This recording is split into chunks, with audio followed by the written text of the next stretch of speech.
Hey guys, come and watch us draw and talk Tourist Trap. I'm dreaming things I've never seen. You're beginning to think in images, concrete images.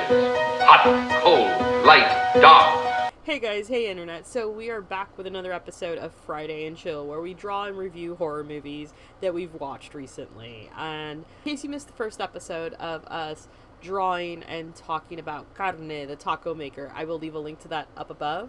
If not, onward to the Tourist Trap. So, Tourist Trap is a 1979 American supernatural slasher, filmed and directed by Dave Schmoyler, aka the dude behind Puppet Master, starring Chuck Connors, Jocelyn Jones, John Van Ness, Robin Sherwood, and Tanya Roberts. Basically, the film follows a group of young people who stumble upon a roadside museum run by a lonely eccentric, where an unknown killer with telekinetic powers begins to murder them. I will say, I like the Killer Tomatoes summary of the movie just a little bit better. So their version goes, a group of stranded teenagers fall prey to the demented owner of a roadside museum and his army of evil mannequins. I mean, come on, you had me at Army of Evil Mannequins. You got me intrigued. This movie has a 40% on Rotten Tomatoes, and while most will tell you it's a campy film and not worth your time, I, however, have to say, yes, it's weird, but it's way better than its reputation, because it uses eerie music, dark lighting, and creepy sets rather than violent, bloody gore. And this movie just did it for me. Plus, you kind of had me at telekinetic powers. When looking for films like these, I always have a tendency to go by the cheesier the front cover or title is, the better the story. And so far, it hasn't failed me yet. So if you're into cheesy B-horror, or love a good horror movie that uses music with a bizarre story, or you're just a fan of Puppet Master, then this movie is probably for you.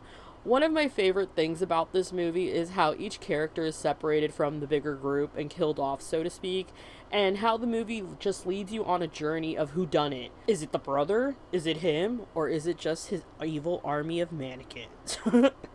I don't know, there's something about suspending your beliefs and falling into the land of imagination that is probably one of my favorite things about older horror movies that don't have a massive budget, is just how downright weird the storylines are.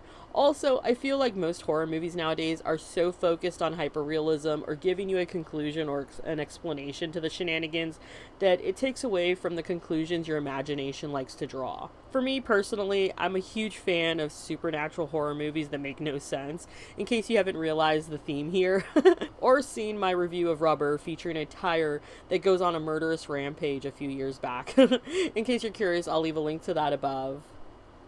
Anyway, I hope you guys enjoyed watching this drawing come to life. Anyway, I hope you guys liked watching us draw and talk about the Tourist Trap. If you did, then definitely hit the like button down below and subscribe to find out what we end up drawing next. If this is your first video that you're seeing of mine, my name's Alethea. I love to draw portraits and creatures from my imagination and bringing things to life. And sometimes we occasionally talk about music. If that's totally your thing, then definitely hit the subscribe button down below. And let me know down in the comments below, what is your favorite horror movie from way back in the day? And maybe we'll draw and review it next. Anyway, bye. Whatever it is that you believe you're seeing, it's not real. Seeing things before they happen. Things are not always what they seem in this place. So you can't take anything for granted.